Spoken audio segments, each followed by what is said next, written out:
want to welcome everybody. Today is a day of first, because today is November 1st, but it is also the inaugural day of our recognizing Marana legacies in our community. So we're going to take this opportunity, and I think it's very appropriate, quite frankly, although I never knew Ora May, and that's who we're here to honor.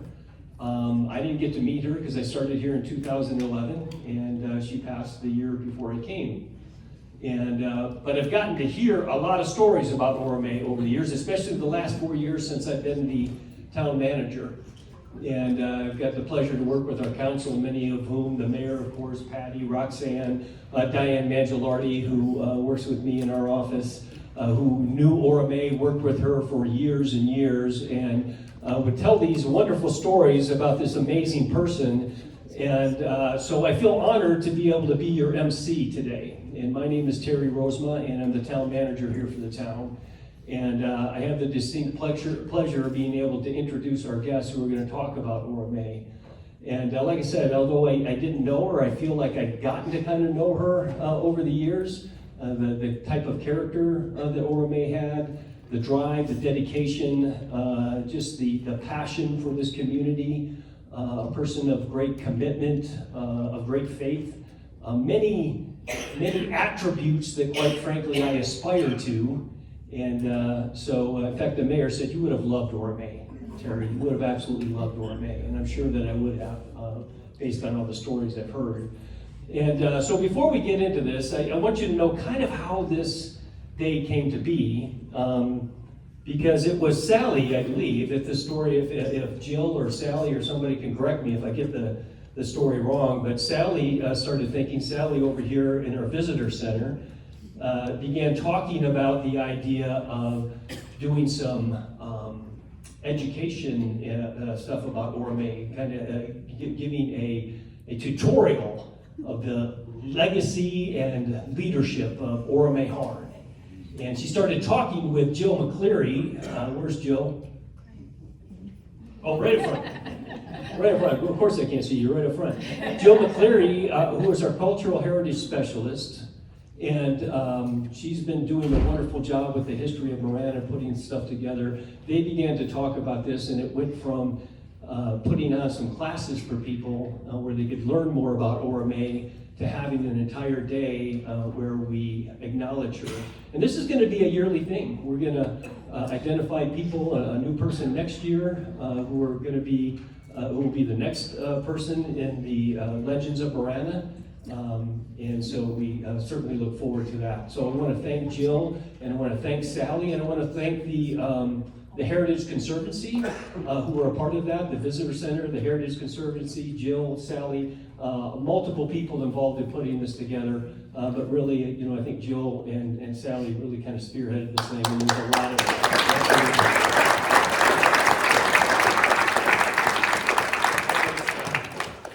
So before we introduce any guest, we do have a video that we're going to play, and I want to thank our communications team, Amanda right here, who was a part of it, Zach and Vic, who put this video together. I think they did an amazing job. I got to preview it the other day, and while Jill is typing in her password, I now know her password if anybody wants to know. Anybody want to know? No? Okay.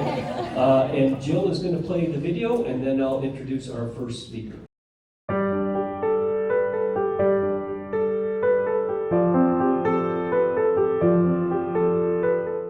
A true champion of the community once graced Marana, Ora May Harn, a leader, a visionary, and someone who shaped the town we know today. My mom has been in heaven for 14 years now. And my mom loved the town of Marana and would be so proud at how the town has grown. There are people that make impressions and make an impact on you, whether it be a person or a town or a community. And I can't really think of anybody that's had a bigger impact than Ora Harn has on the town of Marana. I think people who really maybe do have a legacy never think about a legacy. They're just doing what they feel they need to do. and basically feel like they're making a difference in people's lives, and that their work that they're doing is worthwhile. And I never thought about legacy. I just was too busy doing what I was doing. Ora May's journey to Marana began when her family moved to Silver Bell in 1961. She started as a bus driver and school cafeteria worker, but her love for the people of Marana soon led her to bigger roles. She never had any political ambition or dreams.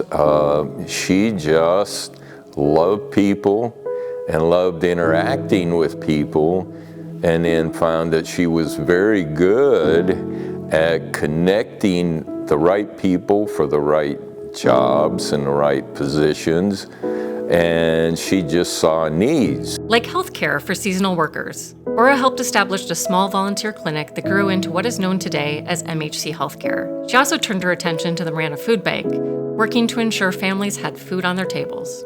She was a person that was more interested in others than herself. And everything she did was to try to make people's life better. Ora began her political career in 1985 and went on to make history as Marana's first female mayor. Her 16-year tenure was marked by tough decisions and bold moves that turned Marana's finances from red to black and set the stage for the town's growth. I never have been a person who cared too much what people thought. I just tried to do what I thought was right, and figured out that if you tried to do what was right, most people would come along, and we could work together and get the job done. One of my stories of Ora I'll never forget is we would make, she'd go, did so-and-so call? I placed the call into one of the local elected officials, and they never called me back. And I go, no, Ora, they didn't call. She'd get in her little van and find them. No matter where they were at, they were in a meeting or whatever, she would wait for them until they came out and find out why they didn't call her back. That's how she was. She loved Marana, and she made sure that we were going to do what we had to do to get bank protection, a park made or built or whatever. That was Ora. Ora just stayed the course. She always stayed the course in a nice way. Now, there was a thing, I don't know whether it's true or not, but she was hard of hearing, or so she said. But when she wanted to hear something, she was fine. She always got it. But there would be times when, you know, you were saying something that she didn't necessarily like, and she'd go, no, what did you say? And she would just say, what did you say? Until she got them to modify their position a little bit. One of Ora May's proudest achievements was securing flood protection for Marana. After the historic flooding in 1983, she knew safeguarding the Santa Cruz River was crucial in the town's survival. She worked with Pima County on that. It was amazing. Ora May Harn's legacy lives on. From the park named in her honor to the thriving health center and food bank, she has left an everlasting mark on her beloved town. She was, I'd say, 1 in a million, but that's not fair. She's one by herself. She was a person that was willing to give everything to make everybody else's life better. Every morning, I know she prayed for me, she prayed for my kids, and she prayed for the town of Marana. And what a strength that is to have that kind of heritage. She still has an impact, even to this day. With the district park, Ora May Harn District Park, I mean, who names a district park if you didn't do something for Marana like that? We were very fortunate to have her in our lives and to be the mayor of Marana. She was the matriarch of Marana, Ora May Harn.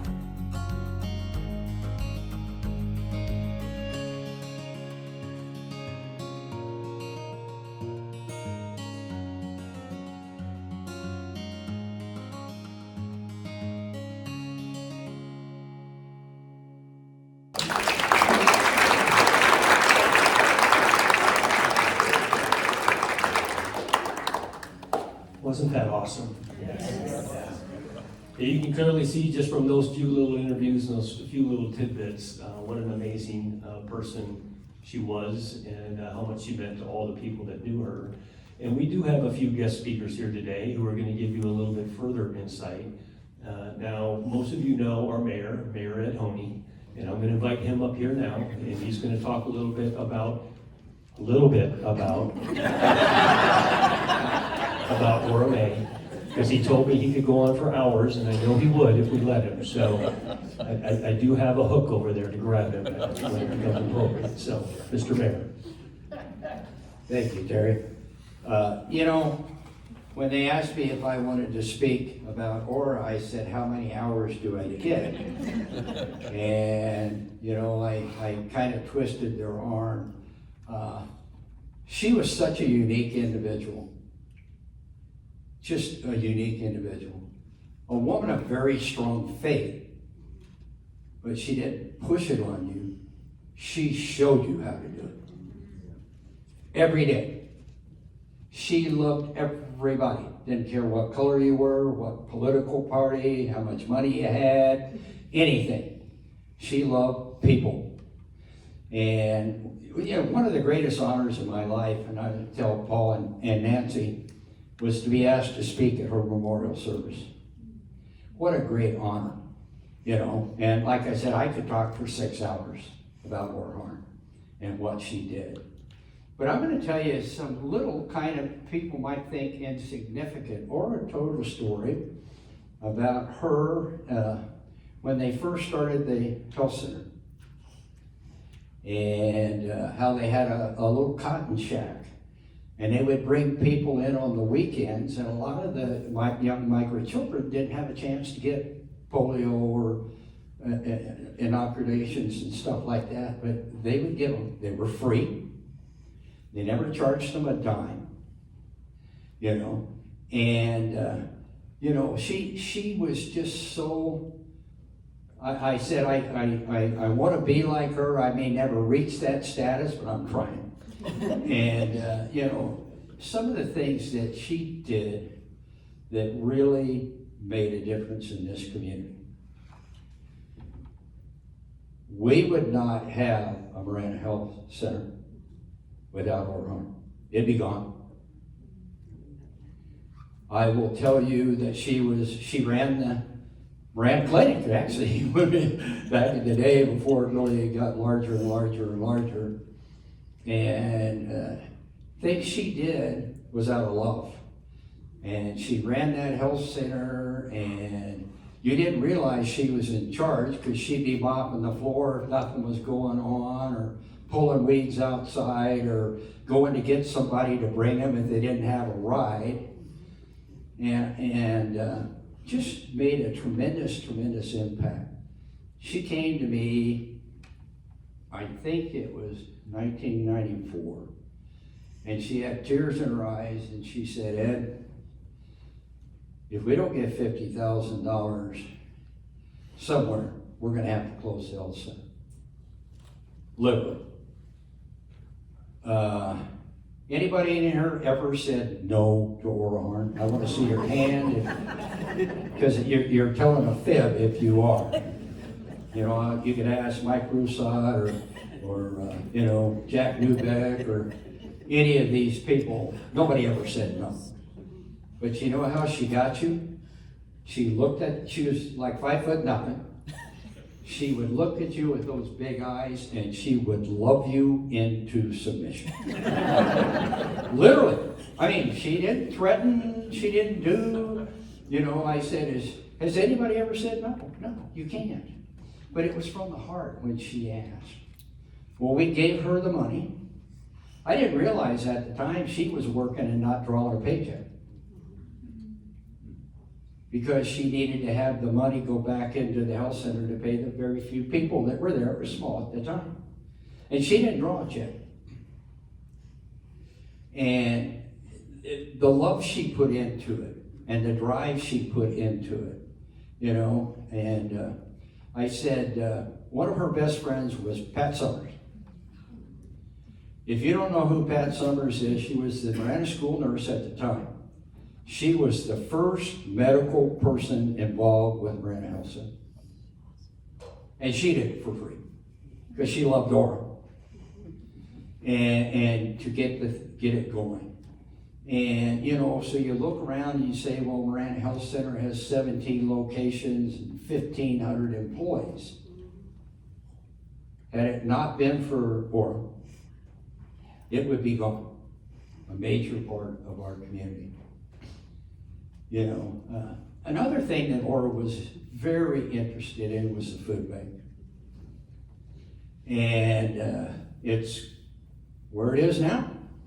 But it was just the building, not the Butler building and stuff like that. She had volunteers from everywhere come in and work there. I mean, literally, you'd have 20 or 30 people show up to do whatever they needed. And they'd say, well, Mrs. Smith called in and she needs a little help, but she doesn't have a car to get in here. You know what Ord would do?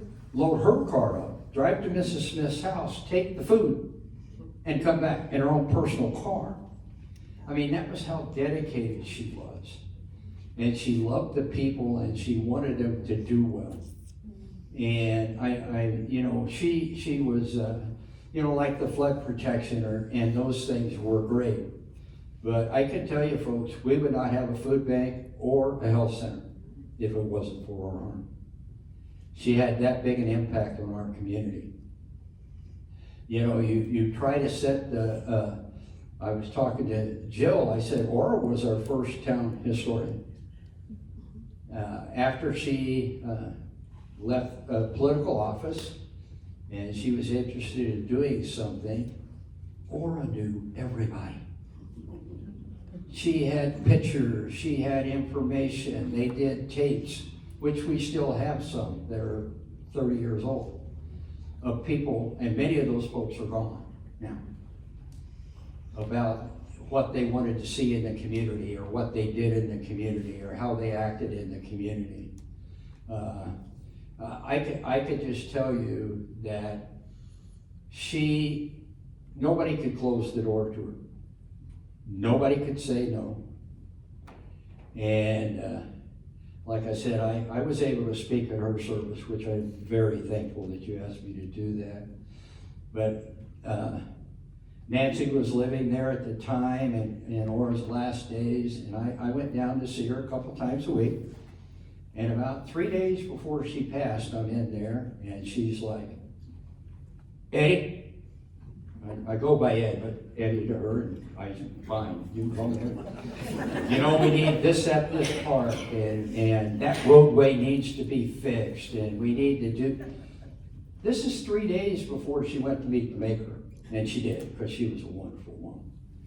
But I'm like, she wasn't like, oh, it was me, or she talked about how lucky she was.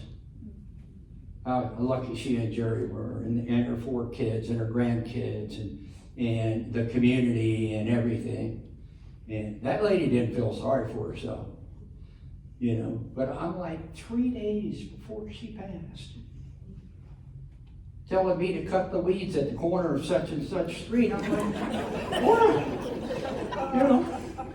But I mean, that was how much she loved the community. You know, I could go on and on and on. And I'd be happy to talk to you for hours after the event today, but Terry said he'd give me the hook if I didn't finish in about 10 minutes.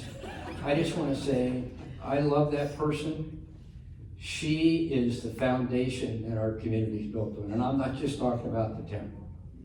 I'm talking about food bank, you know, I'm talking about health care. I'm talking about love of people. And, you know, with that kind of a foundation, you can't help it but go on. I can tell you, I love her, I miss her, and I am very proud to have been her friend.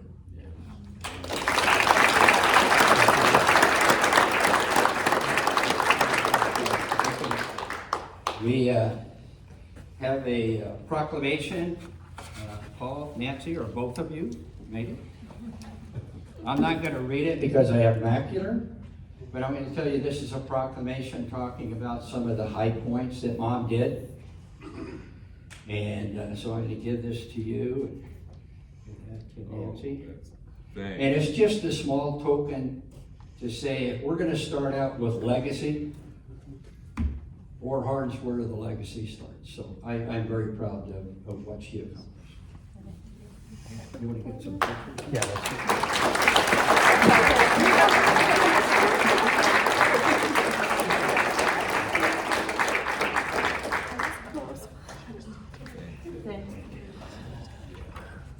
All right, thank you, Mr. Mayor. Very well done. You know, I don't know about you guys, but can you imagine an entire world of people like Ora Mae Harn loving one another into submission? I love it. I'm going to use that. Loving one another into submission. I absolutely love that. That's fantastic. Thank you, Mayor, for sharing that with us. Another person, some of those stories I've heard before, but some of those I have not. Our mayor, if you don't know him, is a wonderful storyteller, and he loves telling stories. He often forgets how many times he's told me those stories, but I love hearing them nonetheless. So I've also heard a number of stories from Patty Comerford, who's been on the council for nearly 30 years now, I think, close to 30 years. And so I'd like to invite Patty to come up and just say a few words about Ora Mae, please.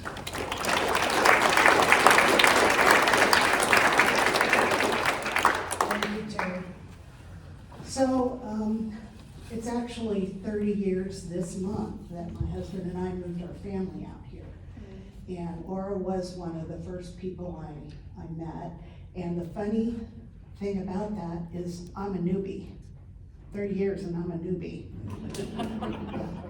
So my experiences with Ora are a little bit different because I came on the council when she left. But I knew her heart and soul. Everybody loved Ora. And she did love everybody. I never ever heard that woman speak ill of anybody, ever. And we had more of a personal. What I loved about Ora was, I was on Planning Zoning Commission first, so we talked about dreams. We talked about dreams of Marana. And what she wanted was so in line with how I felt. You felt when you were talking to her that you were the only person in the world. She was so dedicated to that conversation and what was going on, and there's just nobody I've ever met since. I think a lot of people come close, and I think a lot of people in Marana are that way. I think that's what draws people to Marana, is there is a personality in Marana that cares about people. That's what we've all tried to do on the council the last 2 years, but nobody is like Ora Mae. We talked about downtown, and of course, she told me the story about the health center when it started, and I don't know how many people have heard this story, but being from Silver Bell, there were some buildings still up there, and she talked, I don't know who it was, a couple of these gentlemen to bring down some of those buildings so that she would have them for the health center instead of just a little shack. And that's how she started. And I could just see, yes, ma'am. Yeah, we'll go get it, yes, ma'am. We're gonna put it right here, yes, ma'am. You know, I could just see it. Whoever it was, bless their hearts. You know, because those things by them had been not as bad as the shack originally, but they were a little rickety, you know. And they got it down there, and that's how she started. And she felt the same way about the food bank. She, and Mayor Ed's right, she cared about people. And it really didn't matter if you lived right in Marana proper. If you had a Marana address and you lived in Picture Rocks or Avra Valley or out in the desert, she cared about those people too. I don't think there was anybody she didn't care about. She was just that kind of person. And I know she's still watching us. I know that she sees the health center and the food bank. And we just had a little bit of reorganization at the food bank a year ago. And I get chills whenever I walk into the building because it's Ora Mae again. it's Aura May, you know, and those people there, you just gotta love them. They're so good. And they really, she must be sending her vibes down to them because they are so much like she was. They help everybody. And it's so good. It's such a good feeling to know that it's like that again. So we had the dreams of what downtown would be like. And you know, over the years, I've been lots of town managers and lots of ideas, and you know, we're still trying to figure it out. But I would say the latest ideas that are coming now are the closest to the dreams that her and I had. Because we both saw it as a people place, a place for people to come and just enjoy the shops, enjoy the facilities, enjoy. And I'm so excited about our new community center. She would love that. Yes. She would absolutely love that. So my experiences are personal, but they are so much, I feel honored that she shared those dreams with me. It was like she was reading my mind, you know, and we would talk, and she always had time for anybody, no matter what she was doing, no matter how much she was driving that little maroon van up and down and all around. I would love to know what the mileage was on that thing that she was doing. Because that woman, oh, I have one more story. One more story. I can remember I was at some event, and I can't remember if it was, you know, the mainstream now. I can't remember if it was the Capitol or if everybody from there was here for an event. And I was still on the commission, that's quite a while ago. So I was being introduced to these John Kyle and, you know, standing there going, okay, you know, these people came because they loved Aura. And we could see Aura coming. It was over at, where you could, at Holly or somewhere, you could see her coming. And all of them looked at each other and they said, okay, who's the next victim? And then poof. Because they knew she was coming to see them about something, and they could not tell her no. They could not tell her no, and they knew it, and it was fun for me to be able to be a witness to see that, you know, the panic in those guys' faces. It was great. But we're lucky here in Marana because we had somebody like that who really did set the tone. She set the tone. And I only hope that in my years of service that I could be a fraction of what she was for the people. I want to thank you for the opportunity to allow me to share this today. I miss her. I know we all miss her, but I know she's dancing where she is now. So thank you all for coming, and I'll give this back to Terry.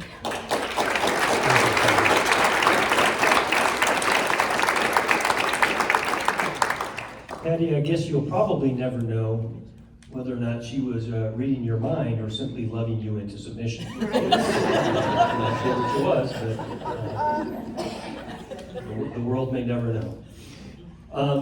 So you've heard from two people that work very closely with Aura May, and now you're going to hear from a couple of people who were her children, are her children. And so I'd like to invite up now Nancy Bach and Paul Harn.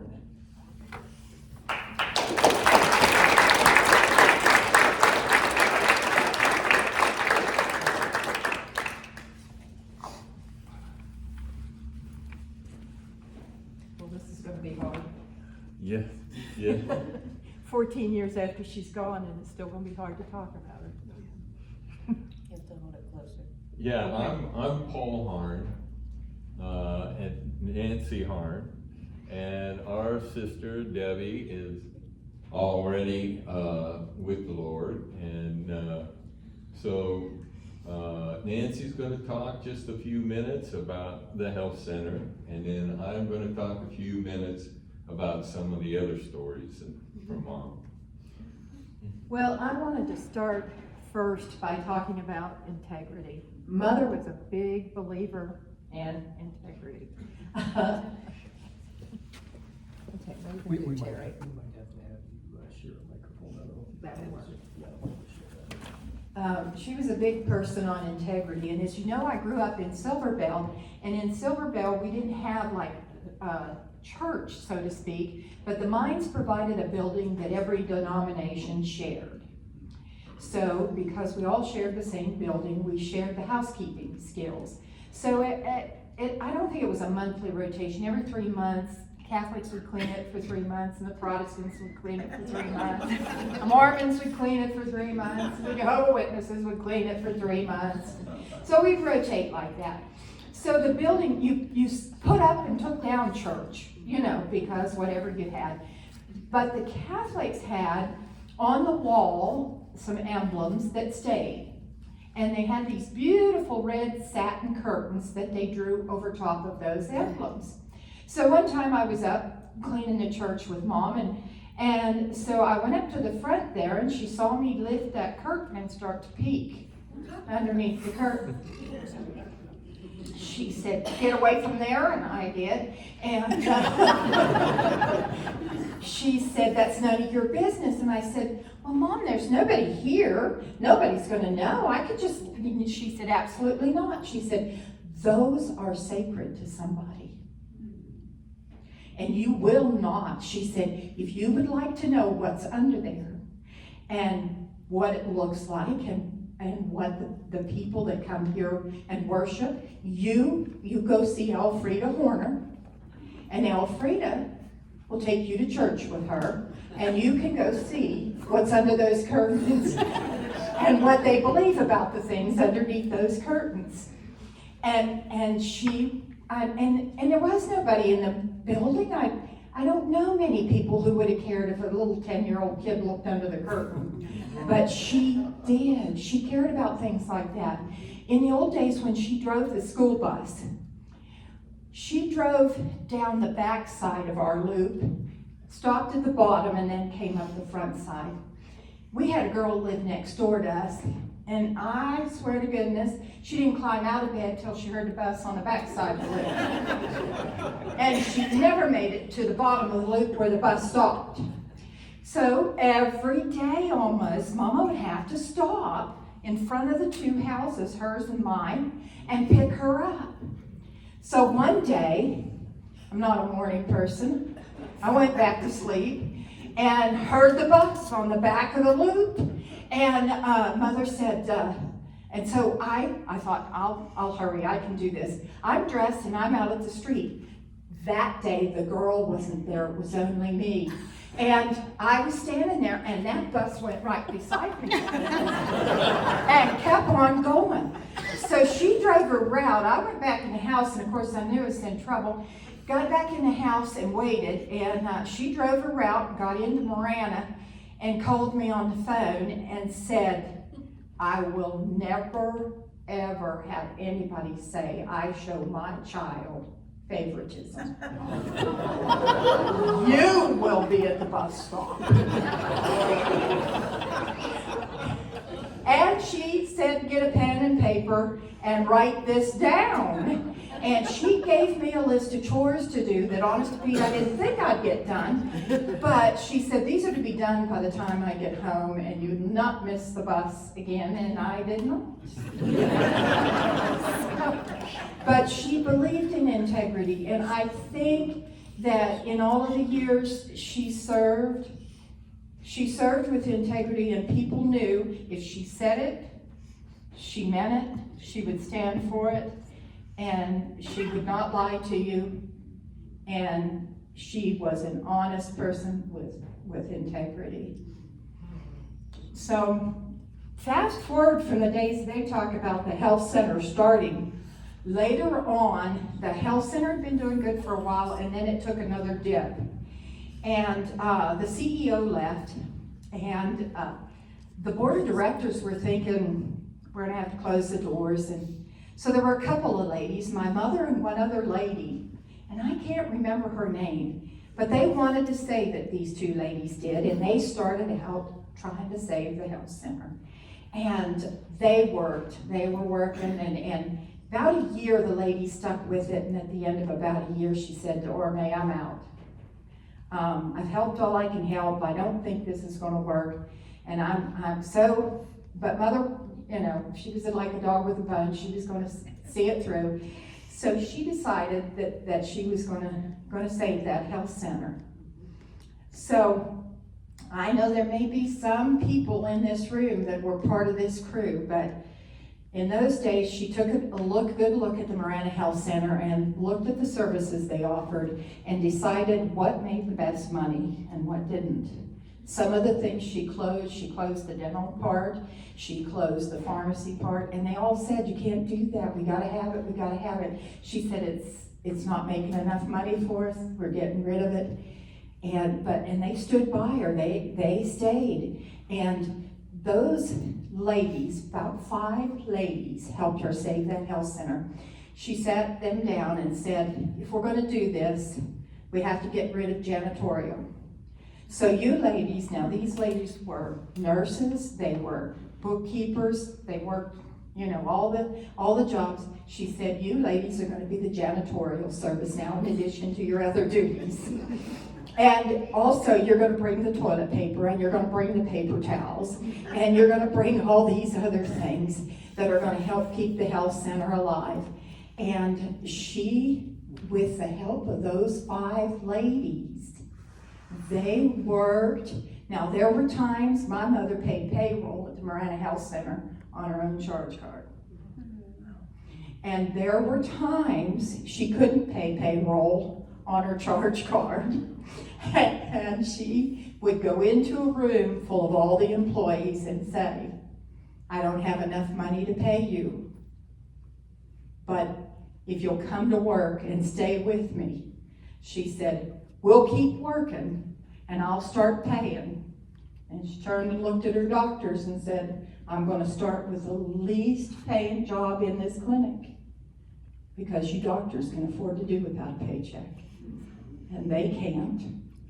And I'll pay and pay and pay till we earn enough money and everybody gets paid. And she said, I understand if you want to leave, you're welcome to leave. I'll be glad to write you a reference to any place you want to go. But if you'll hang with me, we'll get it done. And they did. They made it. But there were some pretty, and she added those services back when she could afford to add them back. And she worked until she got it back up on its feet again. And that clinic was still able, all those years, to provide services on a sliding fee scale. And when you went in, they didn't ask for your pay stubs. They asked you how much money you made, and you paid your bill according to what you told them.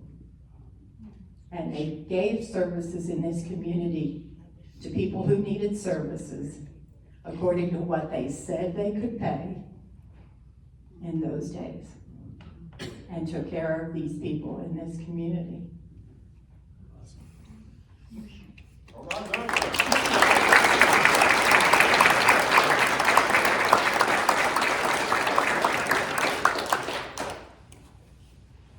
Yes, I thank you for inviting me to speak here. It is an honor, and it's hard to recognize 14 years she's been gone, and the people of Marana love her as much today as they did then. So it is truly an honor. And I do thank Sally and Jill and the staff here for recognizing the tribute of my mom and so many others that have brought Marana from nothing, literally nothing.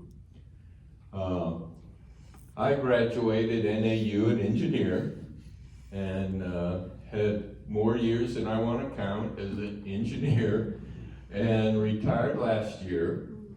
And so my favorite stories of Mom are about engineering and development. So some of you older folks here might remember the name Charles Keating. He was pretty notorious in Arizona for being on the right side of the law, just barely. And so Charles Keating wanted to develop in Marana on Cotero Road. And so he came to a town hall meeting, him and I don't know how many lawyers with him. And at the time, the town hall was in the shop on Sanders Road. You know, it wasn't, that was all they had. The shop on Sanders Road and Orme's kitchen table was the extent of the town at that point. You know? And I'm sure Charles Keating drove up and looked at the building and looked at some of the locals going in and out of the building and said, "Oh, guys, we got this hammered. We're gonna be able to walk away with whatever we want here." And so Mr. Keating got up and presented to the council and the mayor that, you know, he wanted to build Continental Ranch, and he was willing to, here's his layout, and here's what he wanted to do. And so Mom looked at him and said, "Thank you, sir. We really appreciate your presentation, and we'd like to discuss this here. Would you guys mind stepping out into the 120-degree heat while we study this proposal?" And I have no idea how long they were out there. And so Mom said, "Okay, you guys could come back in." Well, they came back in, and Mom said, "We're thrilled to have you build in Marana. And you will put in a new exit at Cotero Road. You will realign Cotero Road so it meets our master plan. And you will provide parks along that Santa Cruz River anywhere your development touches it. And by the way, when you lay this out, we want to make sure there's generous parcels for the schools that'll be built in that area." And I'm sure there was more after that. So Mr. Keating left that meeting licking a few wounds as he walked out of there, but the development was built exactly the way the council wanted it.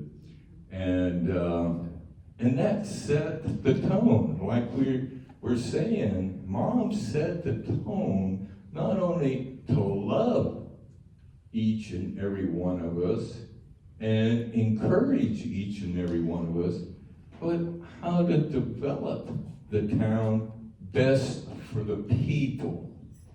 You know, this wasn't a place that a developer was going to make a fortune on. They were going to make a living, but not make a fortune. And so we got a nice letter this afternoon from the Ritz-Carlton, who couldn't make it here. The manager of the Ritz couldn't make it. But one of my other favorite stories that she told was,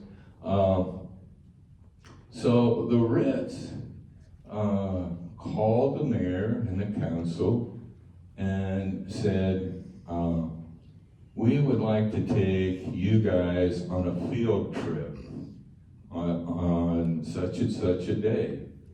And Mom was going, "Well, what?" "Well, we have this canyon in the Tortolita Mountains that is beautiful, and we think we could put a Ritz-Carlton in there and a golf course, and we would like to show you our proposal." And so, sure enough, they showed up in all the rented Jeeps, and they drove out through the pristine Sonoran Desert and into this beautiful canyon.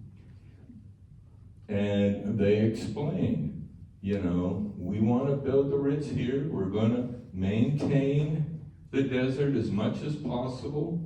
All these hills behind you will be Marana Parks and Rec. And so Mom said, well, okay, I get it, but why are we out here in the middle of nowhere talking about this? Don't you usually just bring plans into the town hall? And he said, yeah, but you gotta understand the clientele for the Ritz. And, you know, I don't think my mom was ever in a Ritz. I'm not sure any of the council members have ever been in a Ritz.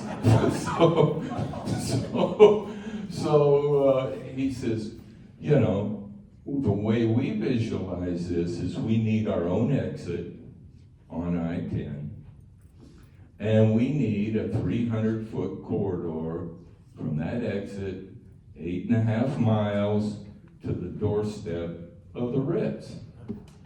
And Mom's going, what?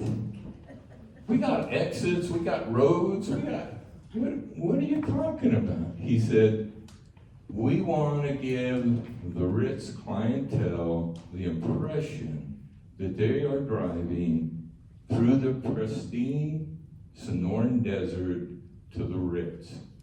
So the exit we want, and then the corridor will be designed nicely with a beautiful landscape median, 4-lane highway, and then on each side will be landscape berms up and around. And so when you come out to the Ritz, you will see a beautiful setting.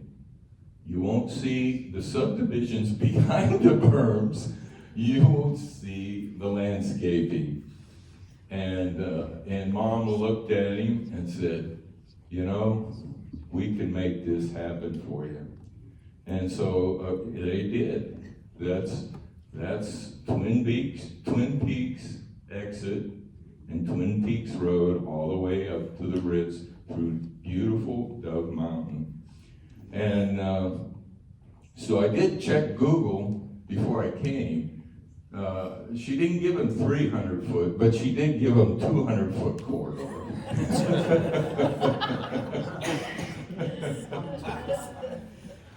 And I want to get real personal right now because I think it's so fitting for all of us to remember.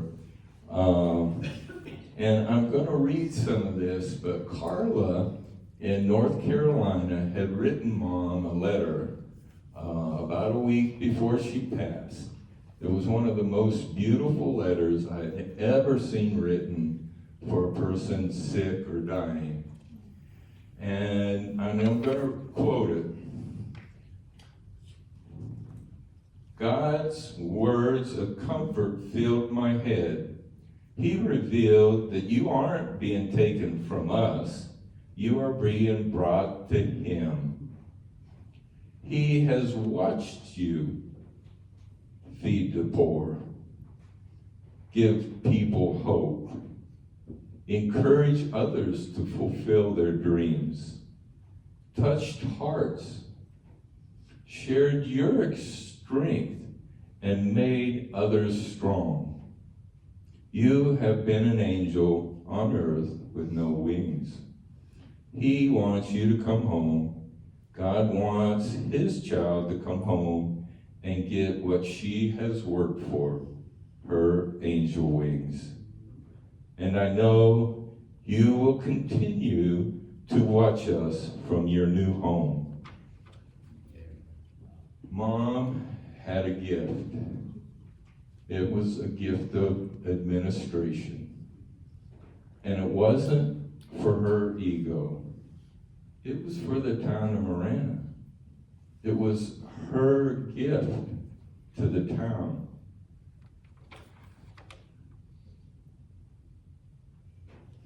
Marana has made good decisions with great leadership.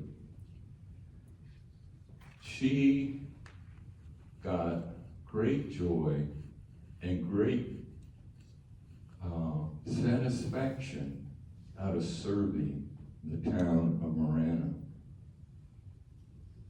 And wherever she went, she on the beaches of Mexico, at the state capitol, at Washington, D.C., at Kosovo, or Israel, or South Africa, wherever she was, she bragged about Marana.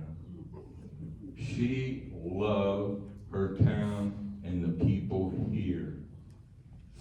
And so it's important for all of us to remember that this is our town. Take pride in your town. Take ownership in your town.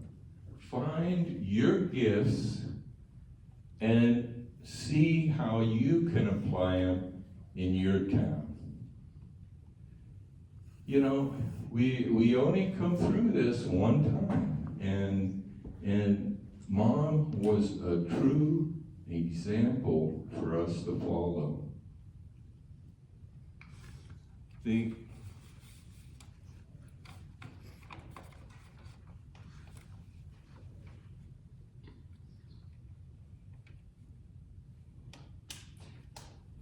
The last thing I wanted to mention is it's important to thank the people along the way.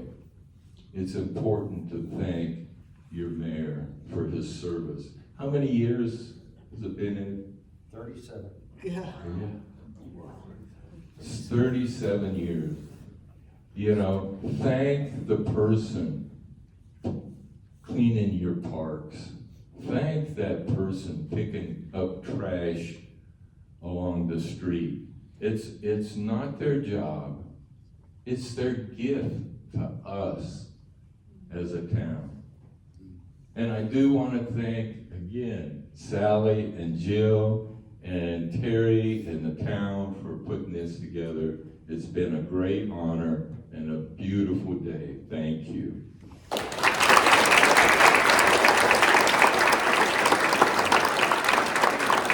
Thank you, Paul and Nancy.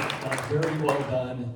Beautiful words, stories I hadn't heard before, so that was a real treat and a real blessing. And I can tell you, after hearing some of those stories about Ora May, we have in the executive leadership team, we have a day once a month that we set aside to do discussions in leadership. I think we might have to take some of those Ora May Harn stories and use them in our discussions in leadership. And I gotta tell you, the more I sat here and listened, the more I realized something. The spirit of Ora May Harn is alive and well in the town of Marana. And what this town has been built on and the direction it continues to go, it's 100% based on the foundation that she laid when she was here. You know, we have a saying here when it comes to hiring people here. We hire for character and we train for competence. We hire for attitude and we train for aptitude, right? And I think those qualities, as I heard people talking, were so important to your mom, to Ora May, a mayor, a leader, a friend, someone who was persistent and tenacious in seeing this town grow and doing what she had to do to make that happen. The level of service. I mean, somebody who is the mayor, who grabs a mop and a bucket and mops the floors and pulls the weeds, and the way she led the Marana Health Center to get those 5 people to come together and say, we're not giving up on this thing. When she was the last person standing, you know, she pulled people together and made it continue. And if you look at the beautiful facility that's out here, the Marana Health Center today, and how it's spread across the entire valley, what an incredible testimony to your mother's perseverance and her leadership. So I just want to say thank you to you for both of you for coming here, to the entire family for being here today. What a joy to be able to recognize a leader, a legacy, and a legend in the town of Marana, Ora May Harn. And I thank everybody here today for joining us. We do have, are we doing the Raffle? I don't know where Sally's at. I guess not, we'll figure it out. Yep, but we have a reception afterwards. Everybody can join us for the reception. Okay, so we do have like cupcakes and cookies and other things out there, so please take time to hang out and talk to everybody and share your favorite Ora Mayharns stories. Appreciate you being here today. Thank you.